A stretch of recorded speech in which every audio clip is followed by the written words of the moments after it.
Kerby Anderson. Thank you for joining me. It is the weekend edition. We're so grateful that you can join us. And over the next 2 hours, going to look at a religious liberty case, a unanimous case, and that's good news, as well as a few other Supreme Court cases that have come down. We, of course, had the G7 summit and even a summit between Vladimir Putin and Joe Biden. And we have that article posted there as well. Dr. Merrill Matthews with us. We have one of his articles, Penna Dexter's commentary. Some questions still about January 6th and all sorts of other topics we will put on the table. Penna Dexter with me, and of course, Dr. Merrill Matthews, resident scholar with the Institute for Policy Innovation. But Penna, the first one, a unanimous ruling from the Supreme Court.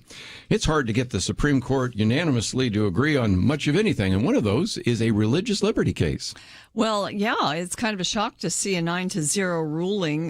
This is the Fulton ruling. It's something we've been talking about for a while because it has to do with a foster mom who she was the main sort of plaintiff in the case.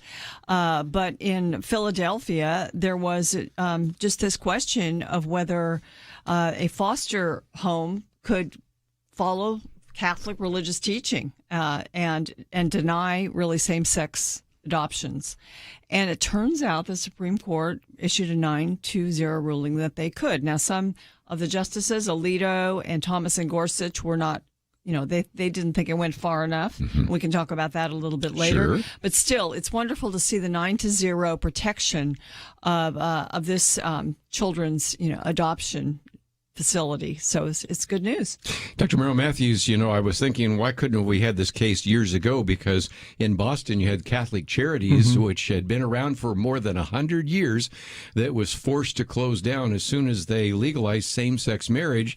And I think the cases were similar. What are your thoughts? Well, what was interesting here is it was a narrow decision, apparently. Yes. And the LGBTQ community is taking heart in that they felt like it was a narrow decision and didn't sort of out and out rule against them. And right. So, but this goes back to Chief Justice John Roberts apparently is still working for trying to show that the court can be compromised on things or can agree on things and water things down in order to be able to get a unanimous decision.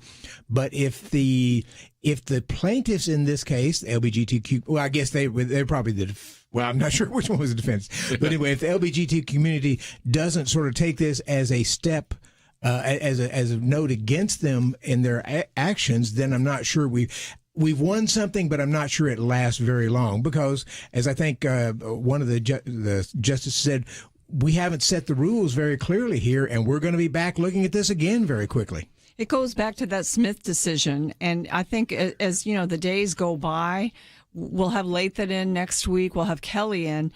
They're going to be looking at this and saying they're going to be excited about a couple of the statements because the justices, some of them were talking about going further and like striking down and really getting more of a great free exercise doctrine in there for the justices. And so, some of the justices have made statements to that effect. But I think the good news is even the liberals on the court now refuse to adopt the extreme intolerance of faith that's out there. And, to me, that's the comment to make on this today. But I think there's going to have to be another case, and maybe it's Coach Kennedy's case or some other case out there that helps them to really get rid of that Smith decision. Amy Coney Barrett says, yeah, we should get rid of it, but we need to have another doctrine in place. I don't know if that's true or not. One of the things that Jonathan Turley, who's a professor at George Washington Law School, said is possibly looking at Jack Phillips. Many of you might remember him from the Masterpiece Cake Shop case in 2018. Well, there are still people coming after him, which is a sad commentary on some of his critics, but they're thinking that case, or again, the Bakers from Oregon, or Coach Kennedy. Many of these cases, our First Liberty cases, are the case. But that, I think, if nothing else, also brings me to something else Jonathan Turley said, and that is we've been hearing for better part of a year that we have a hopelessly divided Supreme Court, and we have a Supreme Court that's very politicized, and yet this was a 9-0 ruling. And Dr. Merrill Matthews, will come to you for just a minute because because the other ruling was a 7-2 decision about the Affordable Care Act, known as Obamacare. Well, we were just guaranteed when there was consideration of Amy Coney Barrett that she was being brought on the court simply to kill the Affordable Care Act. I didn't see that happening. It didn't happen. And I think a lot of people were actually a little surprised that the 7-2 decision was in relation to standing. The states didn't have the standing to be able to do that.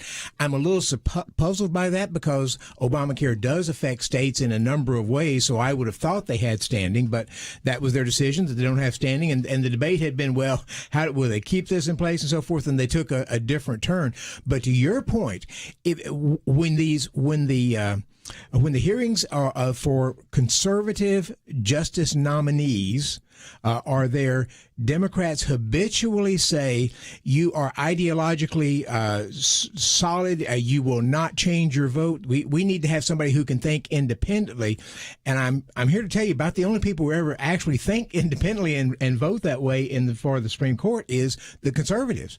Generally speaking, the liberals sort of move in lockstep, but you do see conservatives shifting over on various occasions and going the other direction in a surprising way, because that appears to be the only ones who are actually independent thinkers on there. They're actually doing what justices are supposed to do. And so instead of saying, well, we could depend on, as the left says, we could depend on these conservative justices to always take the conservative side when they're ruling. It's really the thing that we should be able to say is we can depend on the conservative justices not to vote according to their policy preferences, but instead to interpret the law, according to what they think that the original purpose of that particular law piece of legislation was. And sometimes you disagree with them. You think maybe they didn't get it right, but they're following the standard rather than voting in lockstep. And it's amazing to me that they get so criticized for people who are going to vote in lockstep with Donald Trump or something of that nature,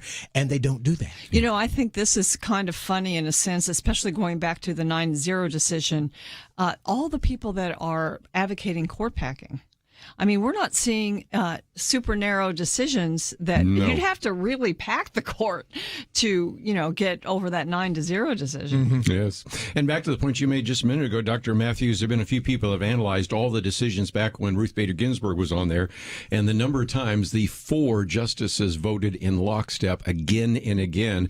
They could only find 1 or 2 times when Stephen Breyer, of all people, strayed slightly from the 4. So there is a sense in which if you give oral arguments, and we'll get Kelly's comment about that sometime in the future, when you're standing there, you already know you got 4 votes against you, simply because they always vote in lockstep. Yes. They don't know that about us, about the conservative unfortunately, side. It's all over the map sometimes. Yeah. Some Sometimes of it makes us mad, right? Yeah, so anyway, this is not necessarily a hopelessly divided Supreme Court, anything but, and it's another good justification for not packing the Supreme Court. There are many other good arguments for that as well, but I thought I would put that one on the table, and when we come back, just get some thoughts a little bit about the summit that has taken place. Our second article is the Biden-Putin summit. Thought you might want to read that, and we've got many more issues to talk about. All that coming up right after this.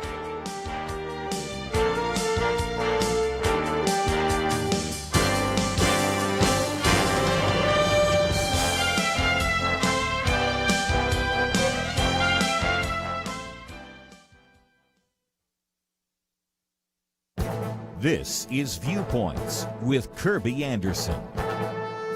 Although the lockdowns have been ending at various times in different states, we're discovering that some people are scared to go back to normal life. Anna Russell writes about this in The New Yorker. Some people are facing full-blown withdrawal.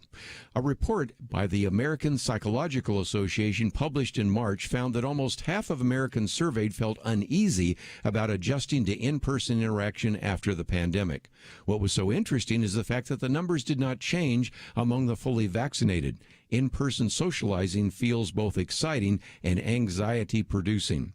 The author of The Art of Gathering suggests that our social muscles have atrophied. We have been through a transformative experience together and now need to deal with the anxiety of re-entry. The feelings may not be rational or logical. Arthur Bregman is a psychologist in Florida and has coined the term cave syndrome. He's been seeing patients for more than 40 years but sees something unique. Even people who are fully immunized are reluctant to venture out. People can't shake the anxiety. They feel fearful and insecure about the uncertainty of the situation. He's also found that people experience cave syndrome at different levels of severity. Some have a mild queasiness at the thought of a trip to the grocery store. Others have full-blown withdrawal from friends and family. Judith Beck, president of the Beck Institute for Cognitive Behavior Therapy, says that COVID-19 furnished many of her patients with a socially acceptable reason to stay home and not put themselves out there very much. Fear and anxiety are topics the church must address as we try to bring our world back to normal. I'm Kerby Anderson, and that's my point of view.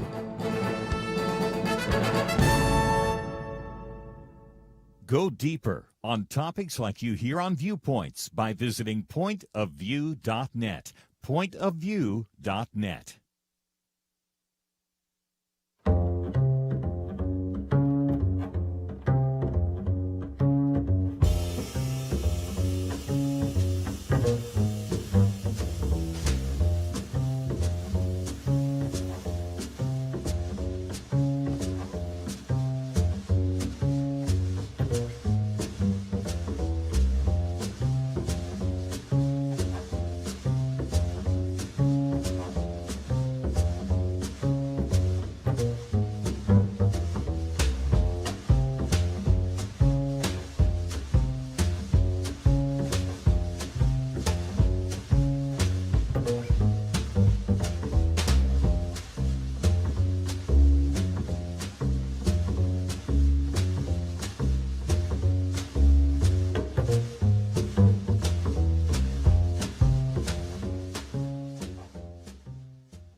You're listening to Point of View, your listener-supported source for truth. Once again, if you'd like to join the conversation at any point, 1-800-351-1212. It is our weekend edition. Dr. Merrill Matthews, Penna, Dexter, and our second article is referred to as the Silly Russian Summit. Now, of course, we have the G7 summit, then we have some of the questions that came out of the summit. But Penna, Dexter, some of your thoughts about the summit that took place this week. Well, this was the Russian summit, and it was really an idea. I think the hope of the president was to improve relations between the two countries, and presidents always want to do that, but they don't want to do it sacrificing American values.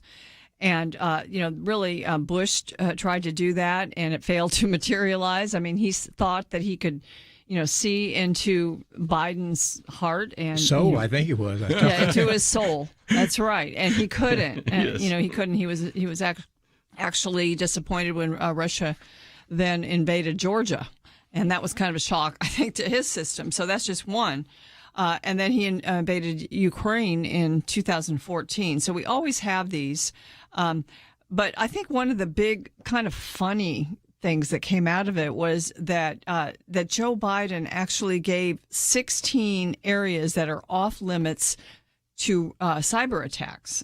I mean, that was just weird to say that. So weird. Couldn't you take a strong stance against cyber attacks? But no, 16 areas are off limits. I guess the rest are okay. So that's kind of strange, I thought. And also, I thought that it was interesting how he said something about how would you feel if ransomware, if ransom requests took on the pipelines from your oil fields? How would you feel? And it's kind of like that. That's the way he sometimes thinks, I think, about foreign policy, is that there's a lot of emotion, and you really have to get down to business with, especially people like Putin. It has to be in the nation's best interest. We're not really talking about the leader's feelings.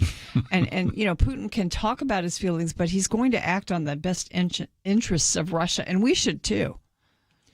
Well, on the one hand, the notion that you might say here are one or two or three things that are off limits. And I'm thinking, Kerby, some years ago when I was in Israel, I believe our guide, if I remember correctly, said the Sea of Galilee is how Israel gets most or all of its water. I think it does a lot of desalination now. And he said we sort of agreed with everybody that this is off limits. You don't attack the water source or things really break down. Yeah. And it struck me that, you could even have some agreement against among foes that this is something you don't do. Right. And so if the notion that there might be a couple of things that you might say, if you do this is a red line, we're going to go after you. But when you start going to 16 of them, it's yeah. And what are you going to do to go after? Is he really going to hold to that? What are you going to do to go after him? Right. And I assume we're already doing certain things in the cyber Let's warfare. hope we are. Yes. To address some of that, and my sense is we've got smart enough people to be able to do that. But the other thing is, does Putin take Joe Biden seriously? I mean, I just can't imagine that anybody. I don't take him seriously. I can't imagine that a strong man would. Liberals always go into things. This is part of the basis of the UN. We want all these countries want to be able to do well for their people and have harmonious lives and prosper and so forth. And so we're going to all get together and treat each other as countries like we're sort of equal democracies or something. And it's just not the case. And so Putin can do pretty much whatever he wants to. There's no threat to his job. Same thing's true with President Xi. So I don't know what the purpose of these things are. I don't either. Because you're not with Donald Trump. At least you're always, if you're a foreign leader, you're always a little bit on edge because you don't know what he might do next. Mm-hmm. My sense is with Joe Biden, you don't expect him to do anything next. Yeah. And Penna made that comment about the feelings, and Gary Bauer put it this way. Well, I'm glad that Joe Biden's in touch with his feelings, but I don't think that holds much weight with Vladimir Putin, a former KGB colonel. Yeah. And how comfortable would you feel if instead he had said, Vladimir Putin, I have a list of 16 cities you cannot nuke. If you lived in that city or in another city. And of course, if you watch the Twitter feed, I just had more fun watching that. People saying, what if you were number 17 on the list? Or does 16 mean that you can't, but the others you can? I mean, this is just a bizarre set of statements in terms of feelings and a list of 16. It wasn't one of the best summits we've ever had from a president. And the other part of it is a lot of times when foreign leaders meet, they have a joint press conference at the end. Mm-hmm. And they didn't have one. And there were only certain reporters allowed, questions allowed for President Biden, which was very obvious that they didn't think he could handle a joint press conference with Putin. Understand. And it would have been a disaster. And even with the one that he did have, as he was leaving, I understand, he was asked a question that made him really mad, and he actually got a little bit out of control mad and it said that, later that he did. But this is the thing, is he has the side of him that's bumbling. He also has the side of him that has anger that he doesn't control well sometimes and says really dumb things off script. And so, I think the older he gets, they're going to be having to deal with both of those things. Number one, they can manage him to a point, but they can't manage the anger. Yes. They can't always manage that. I saw an article a while back by somebody saying, the reason they're keeping him in the basement, keeping him away, was not so much because of the dementia as it was because of the anger, And again, as the brain breaks down, I don't want to get into neurophysiology, the prefrontal cortex begins to diminish a little bit. And you've noticed, I think if you've had older parents or noticed older people say the first thing that comes to their mouth, there used to be a filter there and it's gone. And he's always been quite an angry individual, and he popped off pretty good. Not that the previous president didn't sometimes do that, but it was so bad that they actually said, you need to go out and apologize for some of the things you said to her. Having said that, what was clear to me before, as we were going into this whole foreign exchange that he was doing with several countries, is the press was going to say this would work out. This works well. He did a good job. He reestablished. He's showing America's back, and we're engaging again, and so forth and so on. And that it was going to be largely considered a success by the press, and that was sort of pre-written before, just as Donald Trump was almost always considered to be a failure by the press, and that was sort of predetermined. Yes. Well, again, we talked about recently the trip that was taken by the vice president, and Dr. Merrill Matthews said, well, I got a feeling she's not going to be going out on a new one anytime soon. So that one wasn't seen as a success. They just got to keep them all at home. And this one wasn't that was exactly a rousing press success. conference. Yes, I mean, it's just some of the things that are playing themselves out are just amazing. We need to take a break, but when we do come back, Dr. Merrill Matthews, we have your article here about gas tax increase. I want to get into the economic issues for just a minute. There have been people talking about an economic point of no return. We had the Federal Reserve just the other day speaking about whether or not they want to taper some things down and issues of inflation, just a lot of issues that we'll certainly be talking about. So we'll get into some of those issues. But I thought just for a moment, I might mention that we have put up this banner and it says, be a difference maker. And we recognize that as we come to fiscal year end, there is a great opportunity for you to, first of all, we want to make a difference in your life with the information that we give to you. And Penna, the other day I was speaking to a group and somebody came up to me and she said, I just want you to know that a number of years ago when you and Penna Dexter did a program on outcome-based education, that was a warning sign to me, and that's when I finally decided enough is enough, and I took my kids out of the government schools. I love hearing things like that. And I thought I'd tell you that because now she's a political activist. So, we not only motivated her to be involved in various kinds of partisan politics, but she also made a decision. So if nothing else, I wanted you to hear that kind of comment. And so part of that is so that we can help you make a difference. But at the same time, as you support this ministry, you can also make a difference in the lives of some of the individuals that have heard this program and have decided to start a Christian school, have decided to get involved in a pregnancy resource center, run for office, and all of that. So we encourage you to click on that banner because we are coming to the end of our fiscal year. It's the end of this month, and so we want to consider what you might do to support this ministry. We do have a match that is there for you to take advantage of.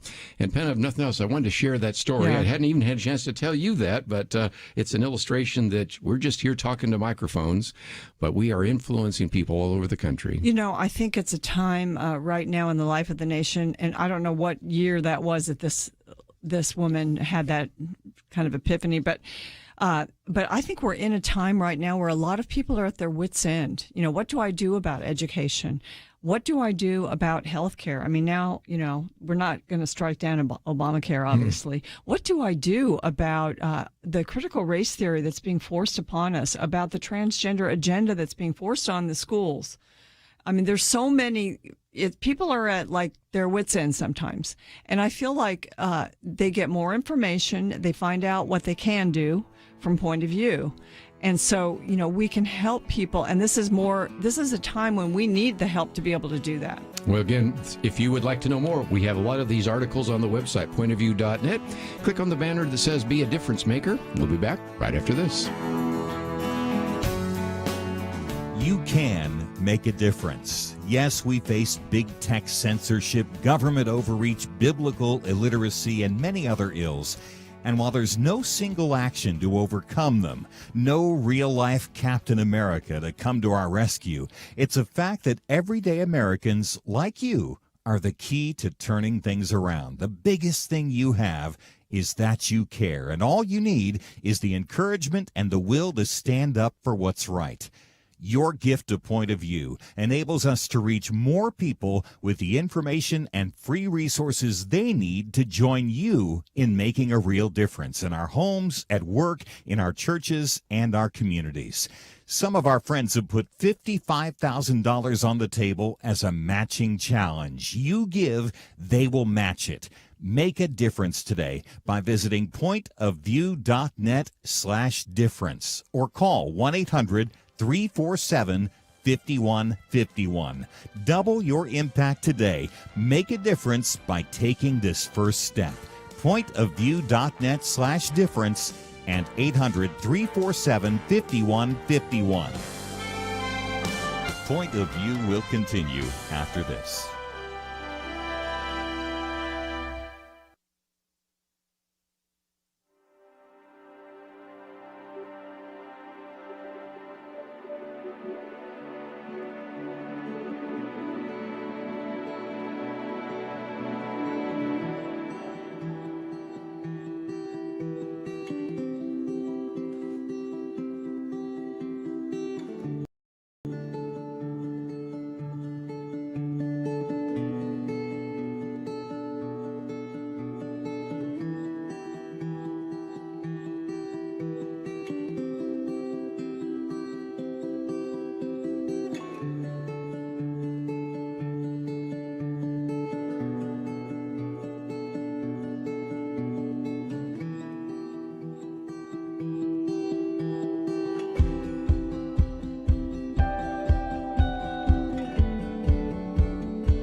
are listening to Point of View.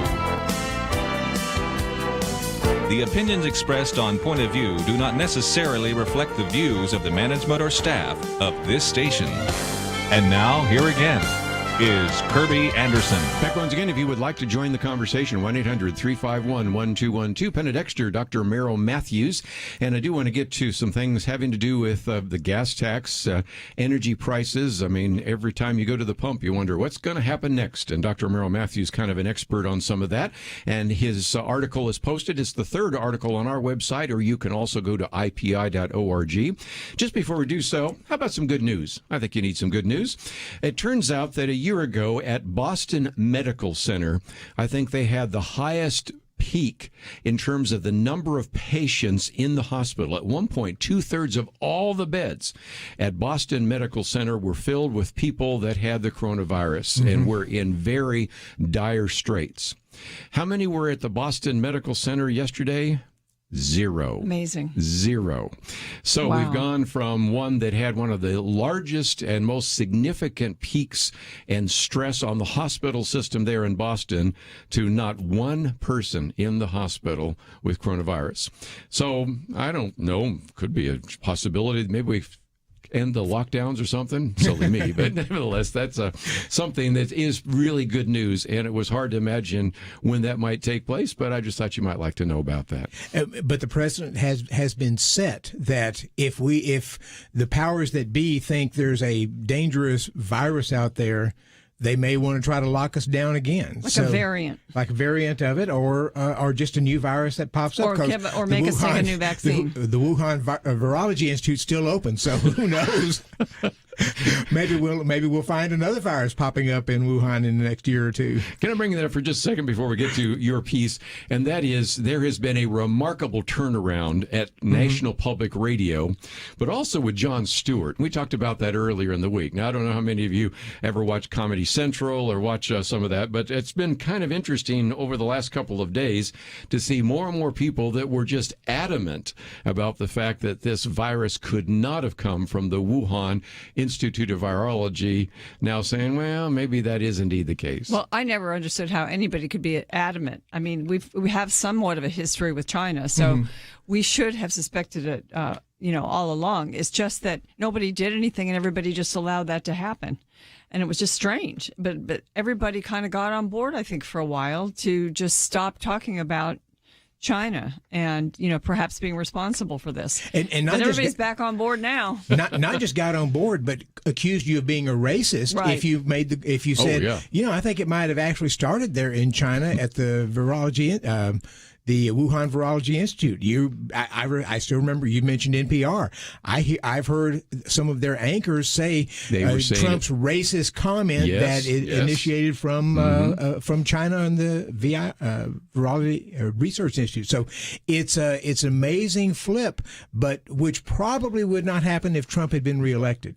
I think it says a lot about our media, because I do think that things get swept under the rug because the media has so much control of information. Yes. And so, there's just certain things that you can't say now because it's not woke or it's woke or because the media just doesn't want it to get out there. And they really do. They have an undue amount of control. Amazingly enough, since we have so many media outlets that you can access, there's still this grip by certain media outlets and elites, and the New York Times probably being sort of ground zero still, which is amazing to me with everything that we have available to us. And one of the things that is changing is the media people used to at least give verbal assent to the notion that news stories should be unbiased, just reporting what we know out there. Increasingly, though, many reporters are saying, no, things are too important. We need to put our influence in there, our opinions in there, even if subtly, because we're playing a major role here, and we have to be able to stop the white supremacist or whatever that's going on, whatever they're attacking. But they have to be able to do that, and you're seeing increasingly this notion that I should be inserting my opinion and thoughts and values into news reporting, even if in subtle ways. Yeah. I was going to bring this up a minute ago, but Charles Cook, who we all know, pointed out that there was a CNN piece, and he asked a question that if this piece written by CNN if it had been written by the Chinese government, would it read any differently? I thought it was a great line because it said, one of the pieces there, for those still reluctant, China has a powerful tool in its arsenal, the top-down one-party system that is all-encompassing in reach and forceful in action, and a sprawling bureaucracy that can be swiftly mobilized. And he said, well, that's certainly one way of describing the Chinese Communist Party. And then goes on to say, the top-down approach has been touted by officials as a strength of the Chinese system that helped curb the virus. And he said, breaking news, the Chinese Communist Party is impressed by the way the Chinese Communist Party works. And he points about that this whole article that appeared on CNN could have been written by the Chinese Communist Party. So it isn't just trying to avoid being woke or trying to be woke and trying to avoid anything that's controversial. In some respects, we're almost like the state organ for some of these various enemies of the government. That's amazing. I think across the board, so many people over the last couple of decades have made money off of China. Yes. That they're intimidated for criticizing them now. Yes. I mean, I think you know that goes from Hollywood to sports to the media. Look at the NBA right now. Don't you dare say something about China right now in the NBA. Anyway, we kind of got off track a little bit, but I just thought it was a important point to bring up. But Dr. Merrill Matthews, for just a minute, I love your piece, and I would encourage people to read it. It's the third article we've posted. You can find it at ipi.org, but it's almost like the players in this particular case switch sides. Tell us more. Yeah. Yes. Well, what's happened, the infrastructure negotiations had sort of taken a back burner for, 10 days or so while Biden was off on his apology tour to Europe. And but now he's back, and they're trying to get this thing moving forward again. The leading group that was doing the of Republicans that were trying to negotiate with the administration, they finally canceled that some days ago, and now you've got a bipartisan group that had 5 Democrats, 5 Republicans, including Mitt Romney and a few others, who were trying to come up with some kind of agreement offering more money and spending than the previous Republican group had done, and they said they've come up with something that at least they're getting some more support for. So while there was initially 10 people on that, now that is bumped up, and you've got now 11 Republicans and 10 Democrats who are on board with this, and they've outlined a draft that just was released a couple of days ago of their spending, and they're saying it's $579 billion in new spending, and then they've got other infrastructure spending in there they want to do, and they say it's ultimately $1.2 trillion over 8 years.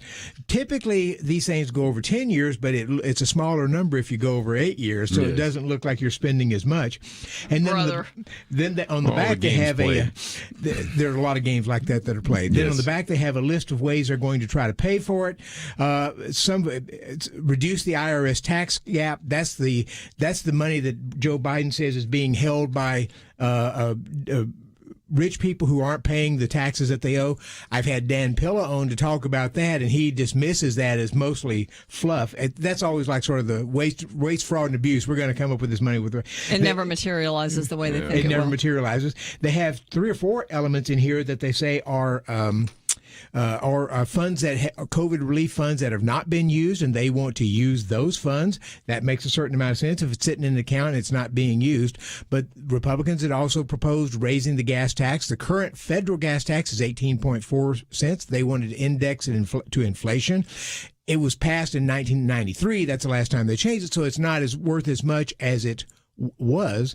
On the other hand, Republicans typically do not want to raise taxes, and Democrats do. And Joe Biden had to step up and say, absolutely not.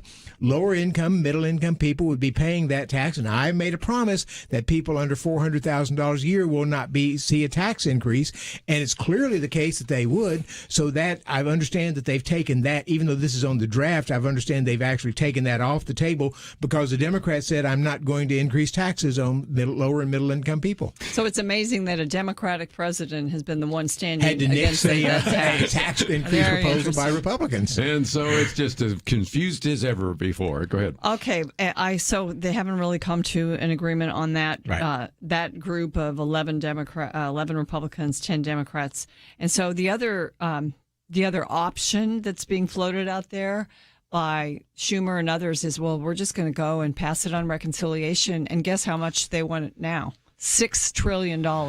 They're bumping it up. So the difference between $1.2 trillion, if they can have a bipartisan deal, and $6 trillion. And this is one of the examples where I think that is a huge overreach. I don't think most Democrats want to see that much spending. No, I don't think anybody wants to sure see that. They don't want that you know, much. so that's That'll guarantee that the Republicans will control both houses. I think so. But they're also facing a Democratic blowback on this. So when we come back from the break, let's talk a bit about that. I thought so. As we go to a break, you might, if you're near a computer, go to usdebtclock.org because you want to just see how much money we have coming in and how much money's going out. We're going to add $6 trillion to that. It's sticker shock. We'll talk about that right after this.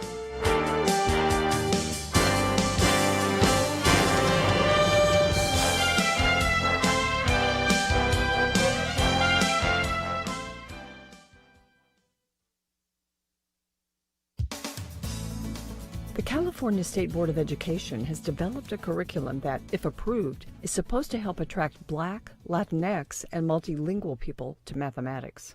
Here's the plan. First, teachers will be asked to reconsider preconceived biases, like the one that says there's one right answer to math problems.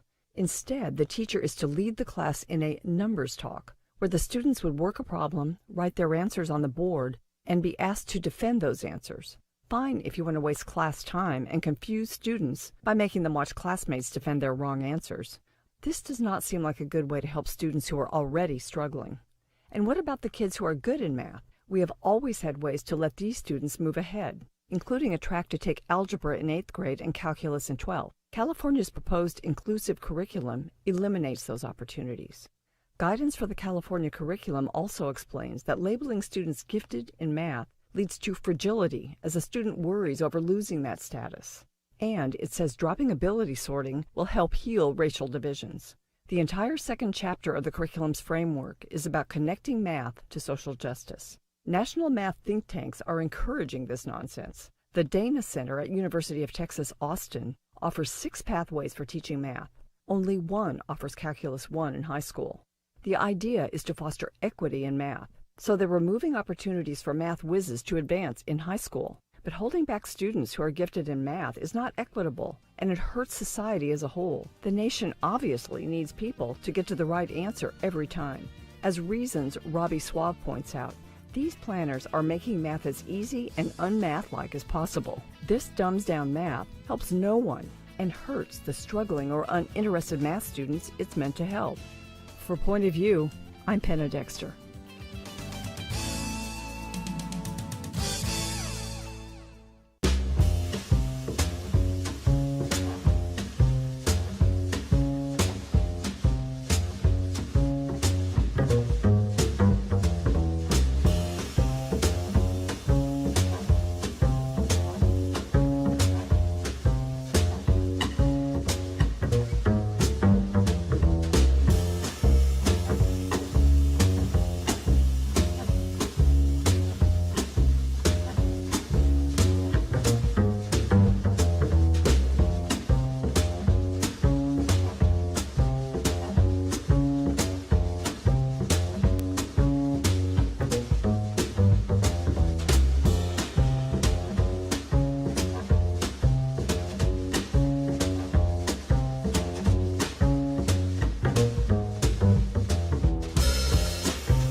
Now, back to Point of View, your listener-supported source for truth. Back once again talking about the economy and in particular the infrastructure bill. I suggested as we went to the break, you might, if you have a computer, go to usdebtclock.org, which always just makes me nervous because it just keeps clicking away like this. Yeah. But if nothing else, you might write some of this down if you got something to write with, because federal tax revenue is $3.4 trillion. And the actual federal spending is $7 trillion. And again, sometimes sometimes it's hard to get that in your head. So Kelly Shackelford used an illustration the other day. Take some zeros off. Imagine if you were making $34,000 a year, but you were spending $70,000 a year. Do you got a problem? And that's because you end up with a $36,000 shortfall or $3.6 trillion shortfall. So those are the base numbers. Now, Dr. Merrill Matthews, $6 trillion on top of that, and you don't want to pay for it because you don't even want to increase gas taxes. And I'm not one to increase taxes, but I've always felt that a user fee tax makes some sense. Right.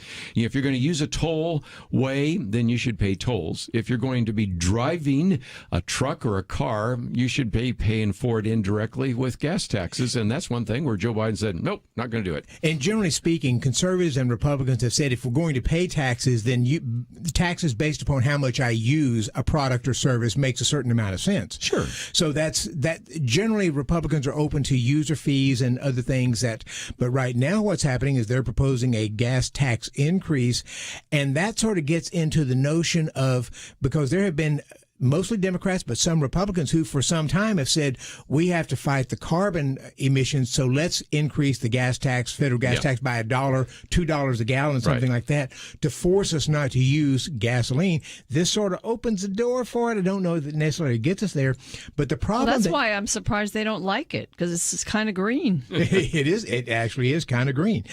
What's interesting about this is, as more Republicans are willing to sign on, the far left in the Democratic Party, which is by and large the majority of them, are signing off because it's not spending enough money. So Bernie Sanders has already said he would not support something like this, and he's taking several people with him. So what's important about the numbers is, if you're able to get 10 Republicans and you keep all Senate Democrats, that's 50 of them, 10 Republicans sign on board, you have enough to be able to break a filibuster. Yes, you do. And then you can pass it. If you lose some Democrats, you've got to gain more Republicans. So what Chuck Schumer's talking about is, okay, if we end up losing too many Democrats for the Republicans that we're gaining, and we can't get this passed, then we have to move it through reconciliation, which the Senate parliamentarian has said you can only do this really once a year. So they'll have to do it for the next fiscal budget, which those negotiations are going on now. But the fiscal year for the federal government is October 1 to October 1. So that starts actually next. The new fiscal year starts this coming October. Right. So they would try to push it all into the reconciliation bill for the budget if they can't get this done. But because they're looking at such big numbers, I think they might lose some Democrats again. And all they have to do is lose one. And if you lose one Democrat, you can't get it done. And then they have, when it starts moving into next year, you start thinking about elections. And I just think that's a terrible, terrible position to take. And that's why they're trying to get this done because this coming November, we're a year out from the next elections, and usually that's considered sort of the day where everything changes, when you're about a year out, because everybody's starting to look at the next election. Yeah, for sure. But again, let's see if we can define infrastructure, because originally, Penna, you and I've talked about this, but I think Dr. Merrill Matthews can weigh in as well. Infrastructure was defined so broadly that most of us, and if I were to get a microphone and go out right now and interview some people around the studio, and even in this street, I think most of them would say, well, yeah, bridges, roads, they might even expand that to broadband and a few things like that. But a lot of the other things that are oftentimes identified as infrastructure in the infrastructure bill aren't really that, are they? And my understanding is that roughly 96% of the country has access to high-speed broadband right now. So you've got 4% that don't, and this is largely people who are living out in rural areas where it's just not worth it to do it. So if you were going to do something, what you'd say is we'll create a safety net for these people. We think it's important for them to have it, so we'll create a safety net. But what they're wanting to do is actually have the government come in and create, like Obamacare, essentially a public option, so that they build their own high-speed networks and then try to compete with the private sector, when the private sector has actually done pretty well and kept speeds high and costs low. I look at this and they start using the words infrastructure, and everybody in the country knows where there's infrastructure problems. And so it becomes attractive to people to fix the infrastructure. But I guess the question I have is, if we didn't do a deal at all on infrastructure, would that mean that we aren't going to fix our infrastructure. No, it would not, because the states would fix their infrastructure in ways that they could afford, and most states balance their budget, and so they would do it in a, they would have priorities. Another thing is that sometimes infrastructure can actually the users can actually make it profitable. Companies can get involved. I mean, on building roads, for instance, we have public-private partnerships for toll roads and things like that. So there are lots of free market ways to deal with infrastructure, just like there are to deal with healthcare. The government does not have to be in charge of all the infrastructure of the whole country, and they've managed to make the country think that we need an infrastructure bill. Yes. And we don't necessarily need one. To Penna's point, Dallas is not the country, but I can't get anywhere on time for all the construction that I have to go through. Yeah. Right outside our office, you've got construction that's been going on for several months now. Oh, sure. And as they're trying to widen things and widen the service road and do other things, I see infrastructure works going on everywhere. Like I said, Dallas isn't the whole country, but I'd be interested to hear if other people are also seeing that, and then beginning to ask, well, if we're doing all this construction, do we really need to do Good point. Yeah, how well does the infrastructure the federal government do these things anyway? Remember, the recovery from the Recovery Act in the 2010. Obama had to concede the projects were not as shovel-ready as he thought. They're not shovel-ready now either. And that's another advantage of what Penna was talking about. Sometimes there's a free market incentive. I know that Interstate 35, I know a little bit about that because one of the people that I've worked with in the past actually was in charge of some of the building there, and they gave benefits and even financial incentives for getting it done faster. Mm-hmm. And so that was a free market idea. Dr. Romero Matthews, there's another one. If you're federal government, you got a feeling there's going to be something in that infrastructure bill that says you have to use these kinds of unions and these kinds of things. You have to pay these kinds of salaries, right. Prevailing wage, and you end up spending a lot more than you otherwise have to. Yes. And, of course, as we have pointed out in one of my commentaries, Stephen Moore, who we all know, was pointing out that if you were just going into money we've already allocated from that $1.9 trillion COVID bill, some of that money that was going to go to blue states that actually don't now need it because we have the stock market recovering. Some of that money was going to go to the schools, and now the schools are going to actually convene. We could have used that money for infrastructure. Well, there's still a lot of that money sitting there. It's just sitting around. Yeah. And state revenues are actually up. Yes. So again, I think we solved that problem. So when we come back from the break, there's another issue, and I posted this article, The Economic Point of No Return, which was a piece that came out, and that was one to talk about that. And also this week, the Federal Reserve said, you know what, we just think we'll keep printing money. There's just no problem there at all. And even with a 7% GDP growth, a 5% increase in the consumer price index, we are not going to do anything except, as this particular article says in the Wall Street Journal, pedal to the metal. And of course, when you've built up an economy by printing money, the only way you can get out is to print more money. And so what does that mean for the future? So we'll talk about that. We've got some other very important questions to address, but we're out of time in this hour. So we will take a break and come back. And I hope you join us in about 5 or 6 minutes. We'll be right back.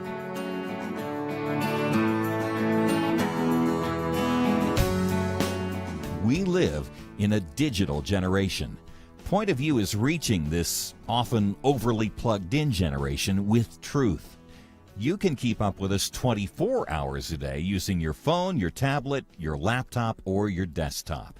Search for the Point of View Radio Talk Show on Facebook, where you can keep up with today's issues, learn about current and upcoming guests by liking us on Facebook. Also, follow us on Twitter. Our handle is @PointOfViewRTS. That stands for Point of View Radio Talk Show. Learn, interact, make a difference with Point of View using new media. And here's one way you can make a big difference. Help us increase our reach by spreading the word among your friends. Share a Facebook post. Tag us in a tweet. With enough joining us to plant seeds, we'll see a tremendous harvest. Come on, it only takes a minute. Search for Point of View Radio Talk Show on Facebook, @PointOfViewRTS on Twitter, and subscribe to the Point of View Radio Talk Show channel on YouTube. Learn, interact, share. the Point of View radio talk show. Point of View will continue after this.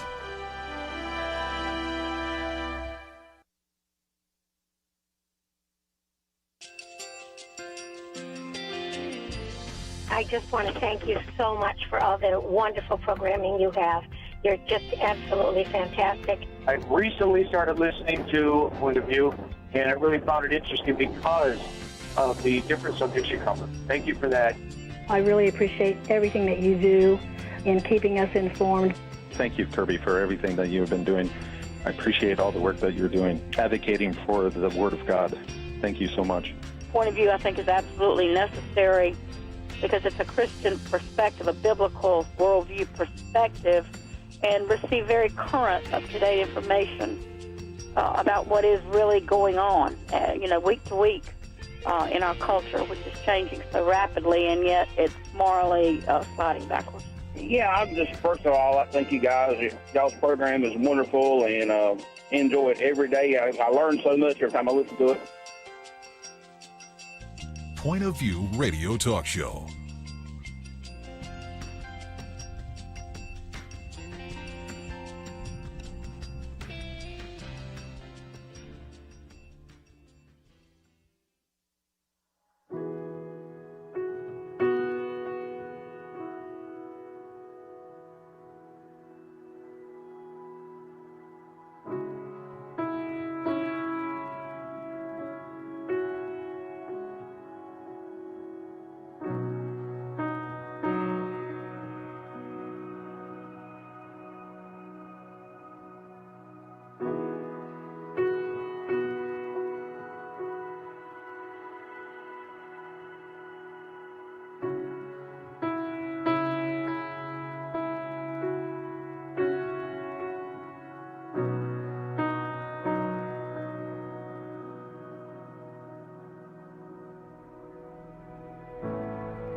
Hi, this is Kerby Anderson. You know, each day we take on the tough issues and provide a biblical perspective to them. The topics we cover are wide-ranging: apologetics, theology, prophecy, creation and evolution, intelligent design, marriage, family, child-rearing, the millennial generation, trends in society, politics, economics, business, religious liberty, the Constitution, public policy, foreign policy, military policy, tensions in the Middle East, abortion, homosexuality, pornography, sexual ethics, media, technology, history, and America's godly heritage.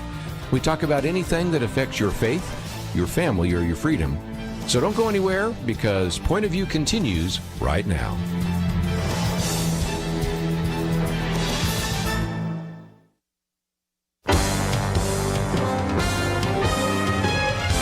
Across America, live. This is Point of View.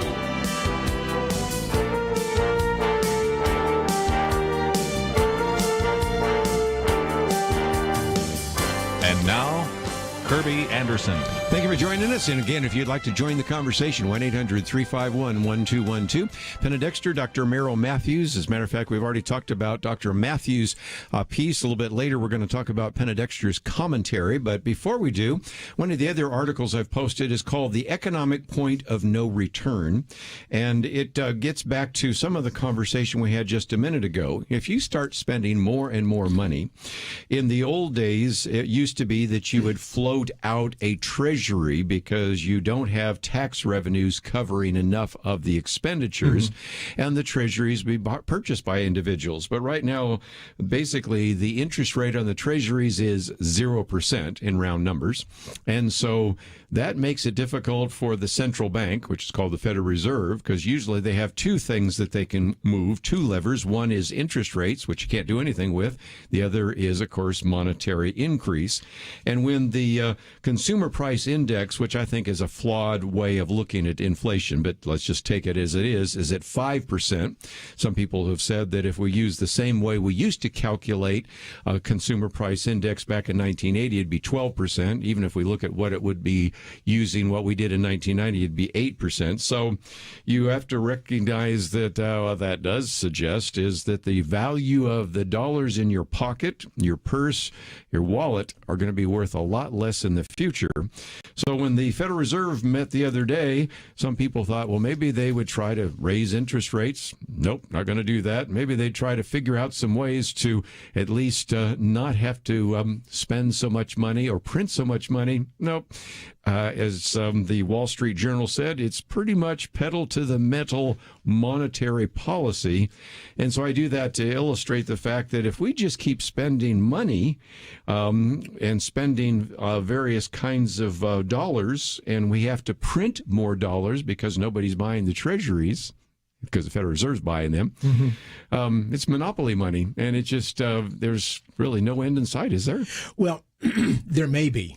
One of the things that happened is Jerome Powell came out in his announcement on Wednesday after the Fed met and said he changed the things a little bit because they had been sort of saying, we don't really foresee interest rate increases until 2023. Right. And he came out and said, maybe in 2022, stock market tanked. and which is amazing. Just something like that, which is, 18 months from now or 12 months from now. And they might start looking at raising the rate. I mean, they're just talking about it then. Yeah, and they were talking about tapering. And so part of it came back a little bit. The market came back, but then this morning, last night, I saw futures were looking, pretty stable and going up a little bit. So I thought, okay, the market's probably recovering a little bit from that. Looked at the market this morning, it tanked again, 450 points down. Yeah. And I said, what was the purpose of that? Well, it turns out the president of the St. Louis Fed came out and said, we're actually maybe start talking about reducing our bond buying that we've been doing, was $130 billion a month, something like that. That's about and right. We may start talking about trimming that back a little bit. That would be reducing the money supply out there, and the market tanks again. So we're getting really mixed signals from the Fed, which wants to be able to say, we think the inflation rate right now is largely temporary and is going to come back down. I think some of that is true. In fact, a couple of days ago, I think 3 days ago maybe, we heard that there are apparently some people who had been hoarding wood and have decided to start releasing wood now, and the prices of wood for construction and so forth has dropped a good bit. Yes. And I saw yesterday that China said, well, we're actually going to start reducing the prices of some of these. We've been holding metals for a while, and we're going to reduce the prices of that, and we're going and so that the market sort of stabilizes a little bit. We'll see what happens there. So I've generally been of the opinion that I suspect prices will decline some, but because you have new salaries being and employers paying more to hire people to get them to come to work to get them to leave the unemployment benefits that are so generous and so forth, that's not going to go away. What about stopping those? I mean, some states, Texas is stopping at what, in roughly a couple 25 weeks? of the states, roughly half the states have said we're going to end it in June. Texas is one, or July. It automatically ends at the end of September. Several Democrats said we need to extend that. Joe Biden a few days ago, maybe a week ago, said no, I'm not for extending it. So that extra $300 a week apparently will go away at the end of September, in which we'll likely find, I think, a lot more people willing to go to work. But we don't know. I mean, it's a mess right now, and you just don't know where we are in all this. One thing that some people have even suggested, if I can confuse it even more, is because there has been such a trouble with the, if you will, supply chains, eventually as it starts coming, maybe people have actually ordered too much and we have deflation. So I'm one of those people who says, I don't care if we have inflation or deflation. I think one thing we can say is the dollar is going to be worth a lot less in the future. Whatever happens there, simply Probably because so, except when they made the mention about the interest rates, the dollar went up. Yeah, which they would. And gold tanked. Yeah, you would expect that. You expect commodities to go down, dollars to go up for the moment. Yes, but it's interesting because if you'll read the financial analysts, they'll mostly say, look, the profits are good, companies are doing really well, getting very good profits based upon their expectations and so forth, and so the economy is strong and good, and you shouldn't worry. Except the market and much of this is not based upon how the economy is doing, but what the Fed is doing because it has printed so much money. That's right. And I've said before that probably the most important person in this country most people couldn't name, Jerome Powell, who is the head of the Federal Reserve. He really does have a lot of power when you think about it. And it seems like the role of the Fed is it's more powerful than it ever has been. Right. And that's though interesting, not right. When Alan Greenspan was chair, the markets could move on Alan Greenspan's statements, but now they really move based upon Jerome Powell. Yes, they do. Well, anyway, we have posted this particular piece, which is called Biden Approaches Economic Point of No Return. It's by Kristen Tate. I just thought it would give you something to think about because... Can you read the last sentence of it? I thought the last sentence... Yes, go ahead. Of this piece by Kristen Tate was, Joe Biden is the only politician who served in the Senate through the mistakes of the Carter years and apparently learned nothing from that. Learned nothing. And so, again, some people even talking about a stock market crash over the summer and all sorts of things. We don't want to be doom and gloom. We're not giving financial advice, but at the same time, I just think that this has been a year or 2 years where we've just gone through so much with the economic ups and downs. It's just a good reason for you to maybe start doing some of your research and trying to figure out what you want to do for the future. Yeah, I think people should do that. I mean, we can't depend on the Fed to save our nest eggs. And again, with the idea of, are we still talking $6 trillion for infrastructure? I mean, I think we're still talking $6 trillion for their... This is like monopoly money. I mean, it's just, there's somewhere along the line that people are going to start saying, I got to start planning, nobody wants to be a prepper right now, but I'm starting to think people are going to start looking at those magazines again saying, what is the future going to bring when there just seems to be no end to the amount of money that this administration wants to spend? Austerity is not the word you're going to hear from this administration. No. Spending is, and the impact on that is going to be profound. So anyway, we have talked about this. I don't want a year from now people saying, you didn't even warn us. No, we did talk about it. But when we come back, let's get into one of our more controversial issues. Hard questions remain about January 6th and the FBI. This is by Mike Huckabee. Of course, Tucker Carlson's had a few things to say about this, so we'll see if we can kind of sort that out right after these important messages.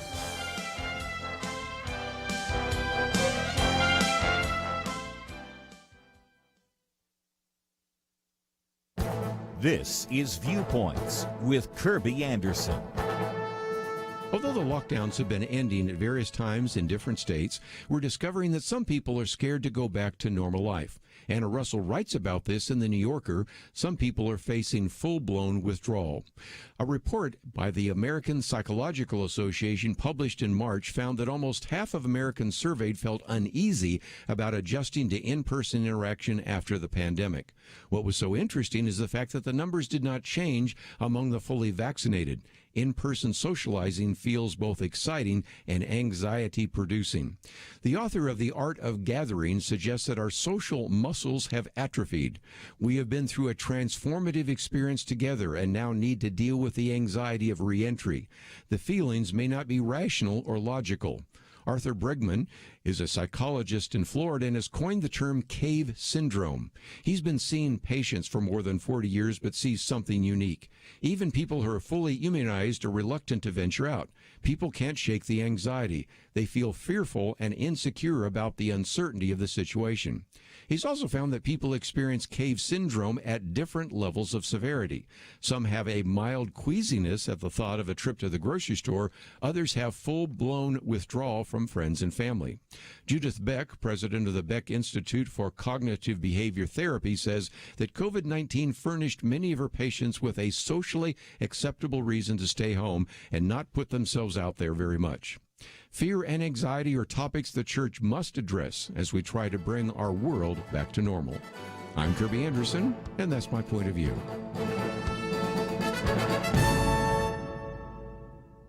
Go deeper on topics like you hear on Viewpoints by visiting pointofview.net. Pointofview.net.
You're listening to Point of View, your listener-supported source for truth. Back once again, if you would like to join the conversation, 1-800-351-1212. A couple of our articles here get into the issue of law and order. We'll talk about the other one in just a minute, but the fifth article is one by Mike Huckabee. He has been on the program with us before. As a matter of fact, we're going to be doing an event with him this fall in the Dallas area, and so I'm looking forward to that opportunity.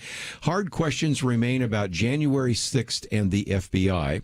This will, of course, go down, sadly, as an insurrection. I think it doesn't fit the actual definition of that, but there have been some questions being raised. Mike Huckabee raises a few. Tucker Carlson has. So, Penna, what about this? Because it tries to help us understand what happened on January 6th and how it's been used in some cases to expand the role of the FBI and to increase more surveillance of Americans. Yeah, well, it has, and there are just still some questions about it. I think one question to look at is all the signs that were there that this was going to happen. Why weren't we more prepared? And, some people have said, the FBI had a lot of clues and they had a lot more power to do more than they did. So were they, I guess some people are saying, were they involved in it? Were they actually trying to allow something like this to happen? If that was the case, then they would be corrupt and we'd have to do something drastic.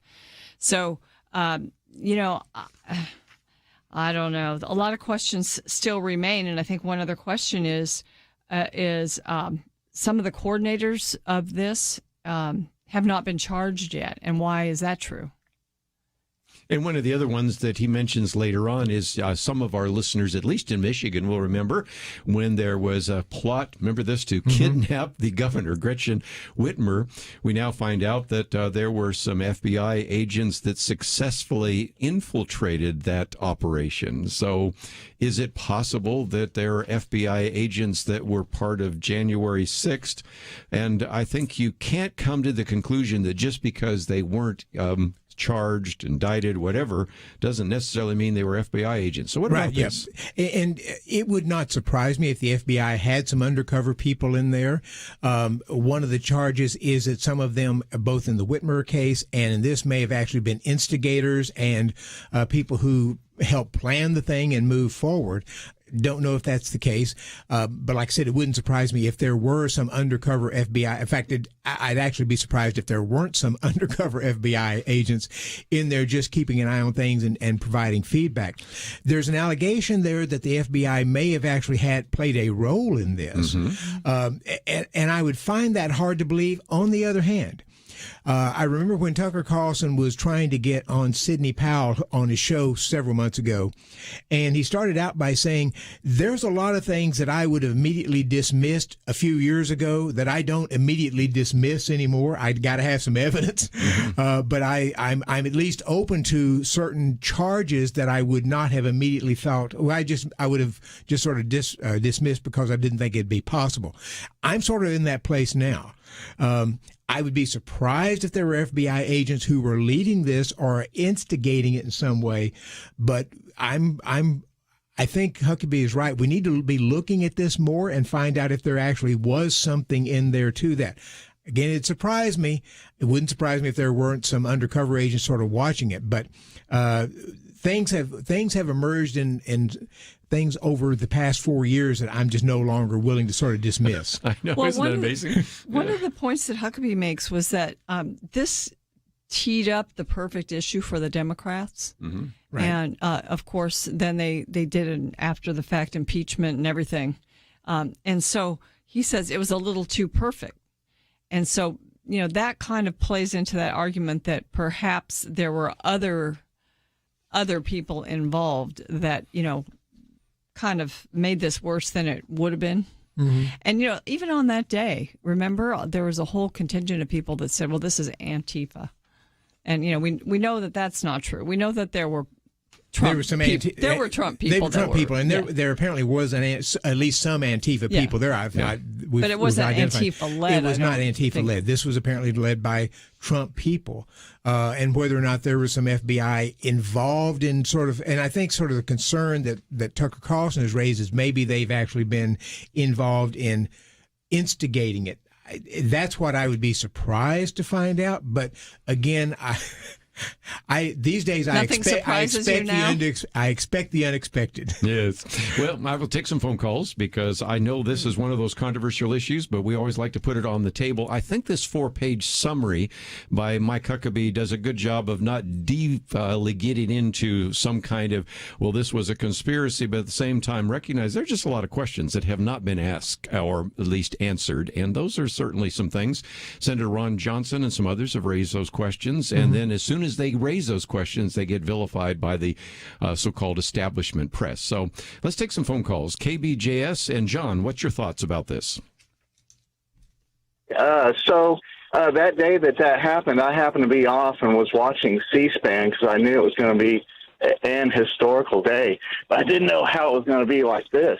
But in that in C-SPAN, you can see John Sullivan with Antifa carrying a flag, and he enters in the camera's frame from the left, which is not through the front door where everybody else was coming through the cordoned off section, and he walks right in front of the camera. But then after all of this has taken place and months later, and we're talking about it now, I've been reading a lot of articles from all spectrums of the internet, and there's one common thread that's coming through, and that is that there are allegations that some of these FBI agents are infiltrating groups like the Proud Boys, the Oath Keepers, who have nothing to do with terrorism, but yet they're trying to coax them in a direction to make them do things. The FBI agents are trying to make them do things and say things. that can be manipulated to make them look like the insurrectionists, and thereby, using the media to further on their agenda. Anyway. Yeah, and we've heard those kind of comments. Any thoughts? And that is the allegation. And again, I would be surprised. On the other hand, if you had asked me a few years ago that somebody from the FBI would have lied on a FISA court hearing and changed Carter Page's, that he was working for us and said he wasn't working for us for the CIA, I wouldn't have believed that.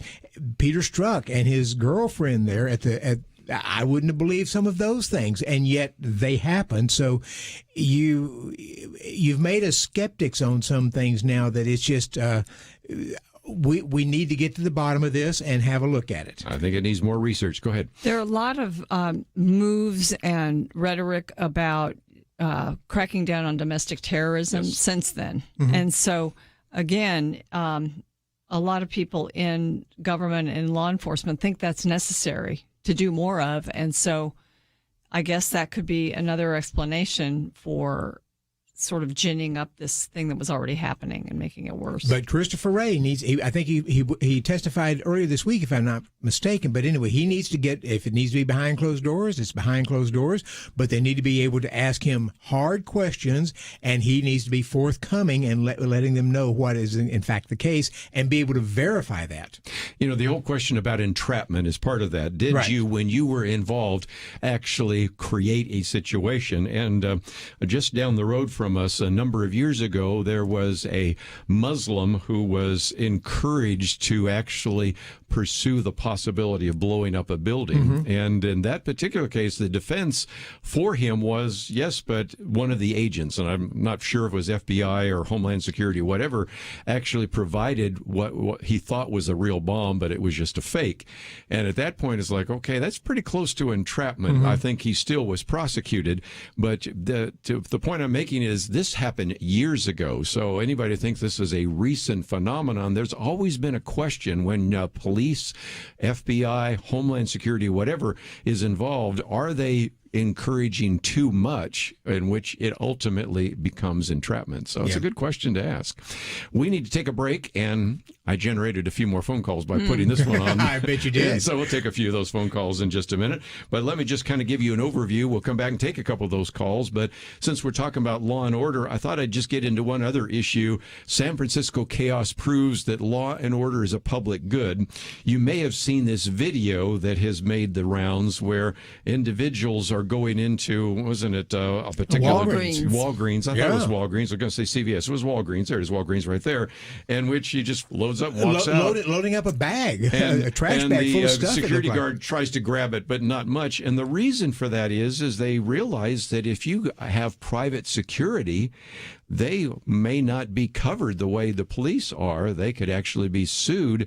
And so even though the argument is, well, if the police aren't going to deal with the crime, we'll get private security, that's just a perfect illustration out of that Walgreens. Well, that doesn't work very well. So we'll talk more about law and order. But first of all, we'll take a few phone calls because I know a few people have some comments about January 6th, and we'll take those calls right after this.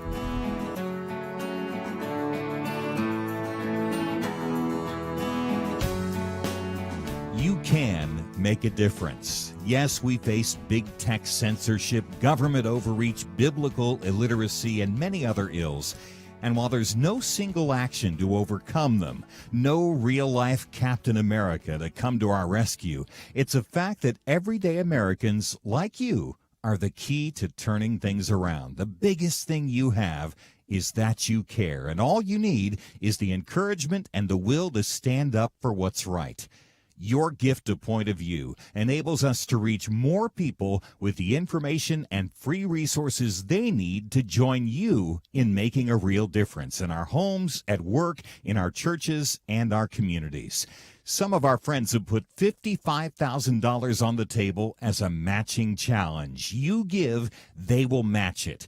Make a difference today by visiting pointofview.net/difference or call 1-800-347-5151. Double your impact today. Make a difference by taking this first step. Pointofview.net/difference and 800-347-5151. Point of View will continue after this.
You are listening to Point of View. The opinions expressed on Point of View do not necessarily reflect the views of the management or staff of this station. And now, here again is Kerby Anderson. Back once again, if you'd like to join the conversation, 1-800-351-1212. Penna Dexter and certainly Dr. Merrill Matthews. Penna Dexter's piece we'll get to in just a few minutes that you can hear at the quarter hour, and that is on inclusive math. But we've been talking about what happened on January 6th. I thought we would go to Evelyn. Evelyn was actually is from Illinois, but was, as I understand it, there in the District of Columbia on January 6th. So, Evelyn, what did you see? Yeah, I'd just like to share that my husband and I were there. We were around the Washington Monument, which was an ocean of people. There were people from all over, just average American citizens, firemen, people from North Carolina, Pennsylvania. Like, the crowd was easygoing. There was no trouble. I mean, no unruliness, no hatred of any kind. And then we left because we were going to walk to the Capitol before Trump even said anything. And we went the wrong way, and then we came back. And by the time we came back to go the right way,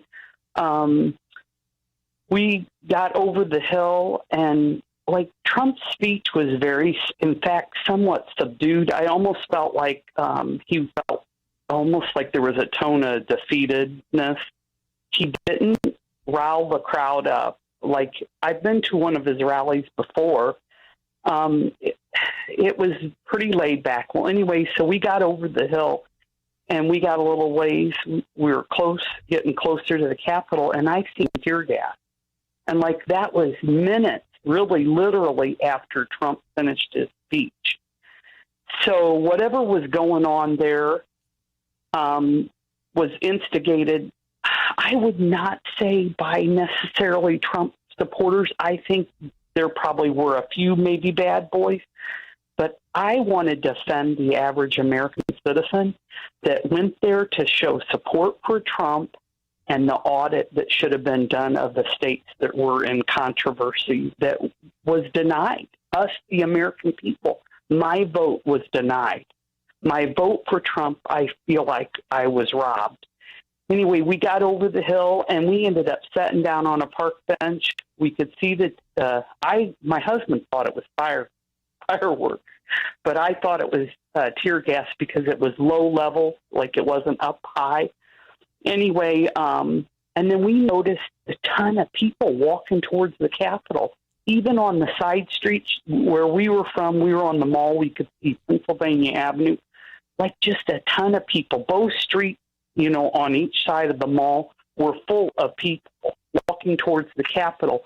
But we noticed that the crowd at the base of the Capitol never got any bigger.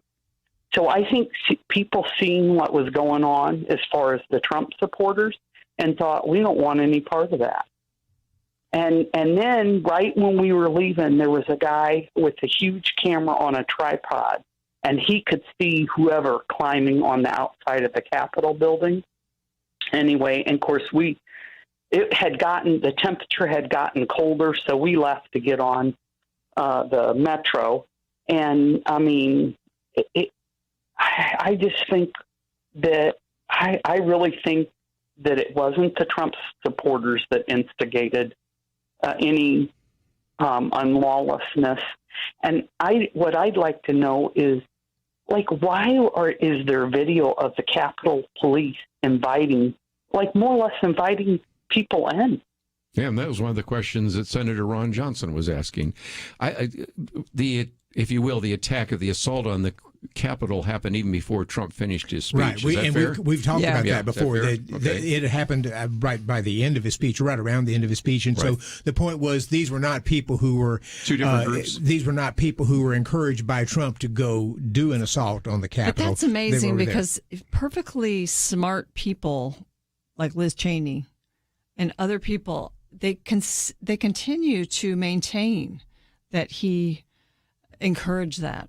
And you're saying, Evelyn, that you thought he was almost more subdued than he normally is? I really do. I've been to one of his rallies in Southern Illinois, and I told my husband, I said, and he agreed. It was almost like he had kind of a defeated tone to his. It wasn't like, okay, let's go get him. It wasn't like that at all. I'm telling you. Okay. Yeah, and I think Liz Cheney's point is that from the time of the election to January 6th, the the effort of Trump to say we actually won the election, it was lie. stolen, and other things of that nature sort of fed into that. So that even if you said, I listened to him at the Capitol, and I did not, I listened to him when he made the comments at the White House. I did not go do that because of that. Other people were incensed from 3 months of discussions. Yeah, that's true. But there were a lot of quote unquote in the media what he said during the rally. And why wouldn't people go attack the Capitol considering what he said? So we're kind of, I think over time we're finding out that it probably wasn't the reason or the motivation for it. I suspect there were other people there by the Capitol who were felt encouraged for some reason or the other to go ahead and get ready and start this. Start the and process some were going. Trump supporters, others weren't, and all of that. Let me take at least one more phone call because we could finish the entire day with all these phone calls that we have. But WLPG, Lee, I think you wanted to add something when we were talking about the FBI. Yes, sir. I think one of the reasons why people are apt to believe that the FBI are involved in this is because if you think about it, every time there's been some kind of bad thing that's happened, some kind of shooting, school shooting, whether it's Florida, Las Vegas, whatever, the bombings, all of the different things that have occurred, the FBI has always said, oh, yeah, they're on our radar, but yet nothing has happened. And then it makes people say, well, can we even trust the FBI? And again, we live in a country where you are considered innocent till proven guilty. If we think you're going to do something, we want to try to interdict that, and certainly that's what counterterrorism is. But, as soon as we remove the rights or the responsibilities or the freedoms of individuals on the possibility that they would engage in, whether it be a terrorist attack or something else, what's going to happen. And to his point, I believe there are probably a lot of FBI people who are dedicated, patriotic, honest Americans, but there are some FBI agents that we have found, people involved in the FBI, that you cannot trust. And so it puts a dark cloud over the whole agency. And I think Mike Huckabee says if we find out that they were actually sort of involved and instigating in the assault on the Capitol, we need to wipe out we need to just take away the FBI and start over from scratch. And I think I'd agree with that. So again, I wanted to make this available. It's about a 4-page piece. We think very highly of Mike Huckabee. He tries to bring some of this together. And if you have been studying it, you may say, oh, well, I've already seen all that. But for a lot of you might say, I don't really tend to read things like Revolver News. Maybe I haven't even watched Tucker Carlson, and I'm trying to make some sense out of it. But at the very least, I think, Penna, wouldn't you say that because he's saying hard questions remain, these are things that need to be investigated, and when we sometimes get the sense that we're not getting full disclosure, that causes a lot of people to have questions about whether or not the FBI is on the up and up. And as Dr. Merrill Matthews pointed out, we've had some reasons to believe that recently, haven't we? Well, Christopher Wray did testify before the House Judiciary Committee June 10th, and so and I think some people were disappointed in the testimony and need really see the need for more. And that's why I said if you need to go behind closed doors, which they can do because of security reasons, then you do that. But you need to have him giving candid answers as to what he knows and when he knew it. The other thing is we keep hearing that we have a problem with domestic terrorism. We have a problem with white supremacists. But when you don't actually defend it or define it or give it any kind of specificity, there are a number of people just saying, is that just being used as a broad category to say that anybody that voted for Donald Trump is on the radar and something that should be questioned? We're in an age where almost everything is considered white supremacy. And so when that's the case, then you don't have it's off your radar screen because you don't really believe there's something out there. And again, organized groups in this second page of the article, Oath Keepers, Proud Boys, 3%ers, those kinds of things. Who are you defining? And when you have a lack of specificity being defined, I think a lot of people wonder, we've already seen in which even the President of the United States' Fourth Amendment freedoms were violated in one way or another. Right now we have a number of members of Congress complaining about the fact that there were surveillance of them And so these were some of the same people that were using surveillance of other reporters and even the President of the United States. So I think that's a good reason to ask for further investigation. So let's take a break. When we come back, Penna Dexter's piece on inclusive math. We haven't talked much about critical race theory and what's going on in the schools, so we'll talk about that right after this.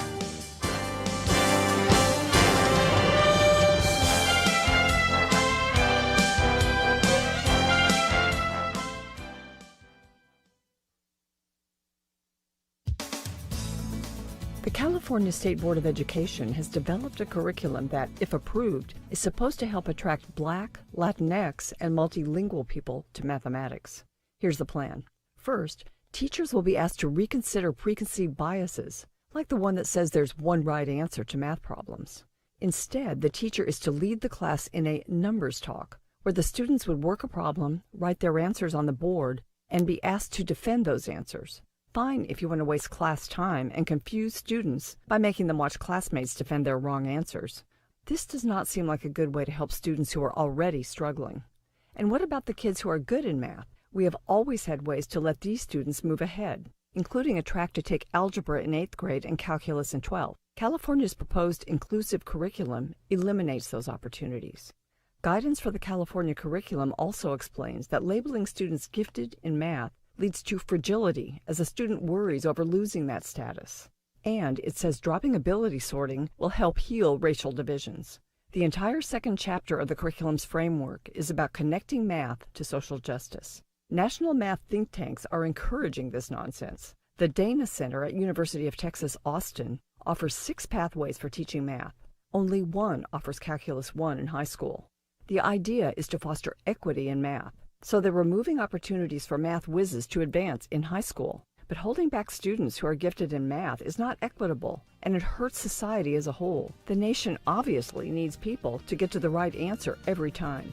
As Reasons Robbie Swab points out, these planners are making math as easy and unmath-like as possible. This dumbs down math, helps no one, and hurts the struggling or uninterested math students it's meant to help.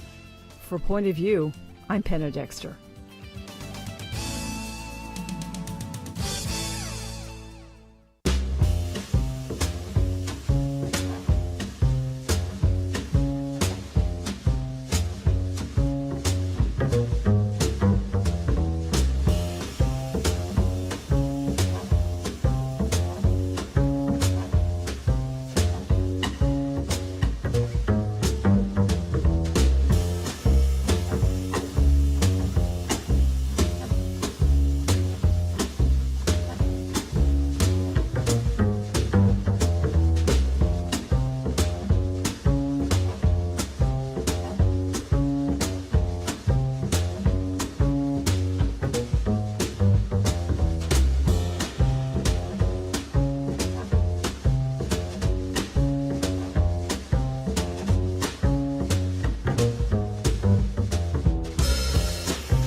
Now, back to Point of View, your listener-supported source for truth. Okay, for a few more minutes, let me just mention that Penna Dexter's commentary is on our website today. It's called Inclusive Math, and as I've said so many times before, if you would like to sign up for this, matter of fact, I had somebody the other day saying, is there any way I can read these commentaries? And I said, well, yes, just click on the Read More, sign up here. You receive my commentary Monday through Friday. Penna Dexter's commentary, which we've posted right now, will come out tomorrow, and so you can read it, but it's a good example of material that we have talked about before. And when you talk about critical race theory, you would think that there would be at least one academic discipline that would be insulated from critical race theory, and you would be wrong, because even when it comes to mathematics, we have that issue that has been surfaced, as your piece talks about, in terms of the California State Board of Education.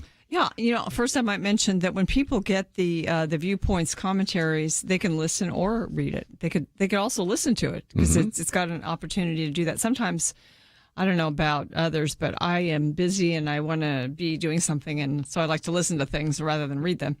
But yes, inclusive math is, I would say it does kind of fall under the category of critical race theory for math, which you would think would just be one right answer, wrong, this is wrong, so go back and get the right answer. But that is not happening in California. As a matter of fact, it's becoming official. The State Board of Education there developed a curriculum, and it's supposed to attract people that aren't necessarily talented in math or not doing well in math. And so they basically don't necessarily think that you have to have the right answer. Instead, you kind of have a numbers talk. That's what they call it, a numbers talk. And then the students can work the problem in front of each other, and they write their answers on the board, and they have to defend their answers, and everybody listens, and that's how you're spending your class time. So the emphasis is not on the right answer. And I mean, anybody who's a thinking person knows that's ridiculous. I mean, you can't do so many things in our culture without being exact about the math. So that's not a really good answer. And as a matter of fact, it's, I think it hurts the smart kids. And, I think we all know that there are people that are just more talented in math or like math. And so they get moved ahead. Guess what? Remember 8th grade algebra? Some people I even took it. And then you got to move on. And by the time you got out of high school, you could take calculus.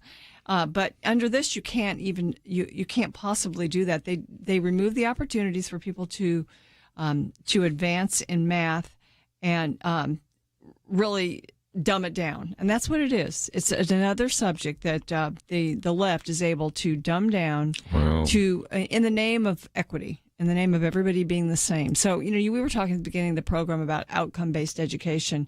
This is the same thing. It's not the equality of inputs. It's the equality of outcomes that's important. So everybody's really going to be the same and no one will excel. And I think that's where it doesn't help those who are struggling at all. And it certainly doesn't help those that are wanting to excel in math. So it's just this critical race idea, this equity idea is infiltrating every part of our society, including math. Well, Dr. Romero Matthews, you were a math major. Love to get your thoughts. I was a math major for a while. Don't you wish they had that when we were going to school? And I'll tell you, I was never an astronaut. But if you remember in Hidden Figures, that movie about the black lady, I can't remember her name, and they're concerned about certain trajectories and so forth of the capsule and whether or not they're going to be able to do it. They go to her and she gives them the numbers and said, "This is what it's." I'm glad she did not come up and say, well, it's in this range of numbers. Right. We're going to have a debate about whether or not this number is right. If you're an astronaut and you have to I have to release this, fire my rockets for X number of seconds, and it's got to be exactly right, or I get bounced off the atmosphere and I'm on my way to the sun. Yes. You want to make sure the number's right. Yes, you do. So if they can do that in California if they want to, but they don't get to be part of NASA. Well, and some of the best schools on engineering, for example, Caltech and things like that, are there in California. And if you're thinking we are going to now inhibit the gifted and talent programs, we're going to inhibit the STEM majors. If there's one place, Penna, where there are probably more jobs, it's in the STEM majors right now. If you are able to do mathematics, engineering, computers, this is where the greatest need is. And then to focus on equity and to prevent those ones that are excelling in mathematics or in any kind of related discipline because of critical race theory. What a disaster that is. Yeah, and this is becoming policy in California, but it's spreading across the country. As a matter of fact, in Austin, Texas, at UT Austin, there's a Dana Center. They deal with mathematics pathways, and they offer 6 pathways for teaching math. Only one of those pathways involves having Calculus 1 in high school. The rest of them are the same idea of dumbing it down enough so everybody can do it. Well, again, if you're not just going to be an astronaut, you're going to build a bridge. Yes. You're going to have to know things about structures and all sorts of other things, but certainly you have to know some basic math. I mean, one of the reasons, if we want to go back to history, that Isaac Newton created calculus was because just normal arithmetic was not enough for all the things we build. You have to be able to calculate loads because you want that bridge to be able to carry not just a car, but a truck. Yes. So again, just an incredible example. When people say, "Oh, there's nothing wrong with critical race theory," well, that's going to affect mathematics. But before we end, Penna, I thought I'd come back and just say, if there's one thing we learned this week, you cannot be woke enough. While we're talking about critical race theory, poor Tom Hanks even writes a piece in the New York Times talking about one of the darkest chapters in American history, the riots that took place in Tulsa, and points out that I never read anything about that in history, but then gets criticized because although he's not racist, he's not anti-racist. Mm-hmm. And so then they come against him because he's portrayed white men in positive roles on Apollo 13 or on D-Day or things of that nature. Yeah, Sully and the airline pilot. Yes, and that's really it. You can be, and that's why I think they're beginning to perhaps overreach and debunk their own critique of people, because most of us look at ourselves and we say, well, I'm not a racist. And I'm just not. I know I'm not, but because I'm white, I need to apologize and say that I am. And they want to, gain all kinds of power because of that. And to say somebody that's high profile, who's portrayed white heroes, and writes a good piece about this that, a lot of us didn't know enough about, and that, he made a good point. You can't do something that's positive to combat racism because you are who you are. You fit in, you were born into this category, and you do these things that, you cannot be not racist if you are that person. And it would be hard for Tom Hanks to portray a black hero. Well, yeah. It just wouldn't quite fit. And I think he'd get a lot of critique for doing that, We're certainly too. trying that. Well, we're just about out of time. First of all, next week is the National Religious Broadcasters. I'm going to be there for that. And so, first of all, on Monday and Tuesday, Dr. Merle Matthews will be here. On Monday, some great material on creation, Answers in Genesis, Institute for Creation Research. Tuesday, going to be talking with Joel Rosenberg and a number of individuals, so that's going to be great. Wednesday, I know we have the Millennial Roundtable, and then Penna, you have a star-studded cast of individuals on Thursday, and then we'll all be back together on Friday. So, first of all, I want to thank you ahead of time for sitting in here. We're going to be at the National Religious Broadcasters, which is in Dallas, going to collect some of those interviews, and you'll have a chance to hear those in the future. And if you find yourself saying, I would like to read some of the articles you're quoting from, they're on the website, pointofview.net. Of course, we have a link to ipi.org.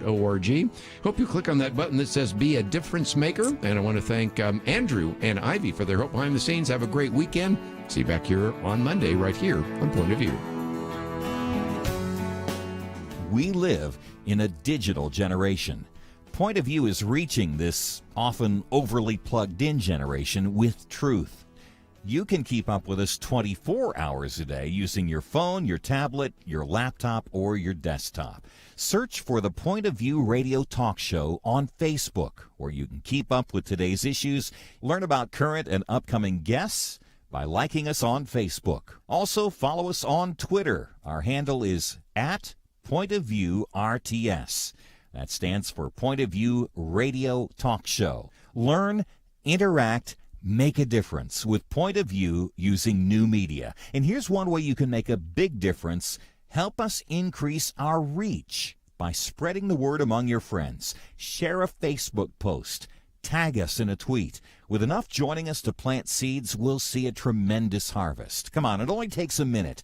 Search for Point of View Radio Talk Show on Facebook, @PointOfViewRTS on Twitter, and subscribe to the Point of View Radio Talk Show channel on YouTube. Learn, interact, share. The Point of View Radio Talk Show. Point of View is produced by Point of View Ministries.